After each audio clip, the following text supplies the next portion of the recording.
poteraz po slovoch predsjedateľa društva Zlatka Maňkového pre vecej pozitívnych na koronu i jednoho člena Išanej špivačkej grupy i dlhoročného člena orchestry društva pana Pavla Sklenára, doktora psychologa u penziji, ktorý še nespodzivano od korony upokojil.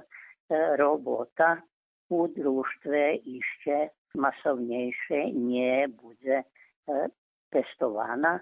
No i popri toho u društve zošili novi šmati za mladšu i staršu špivačku grupu, a pojednani majstrove za biljenje velike sali i pokladanje kolo 70 kvadratnih metri laminatu, jak i drugi provazaci roboti, ktorí še mohli financovať zo prešloročných sredstvoch dostatih od lokalnej samoupravy ešte vše u ceku i budú predložení.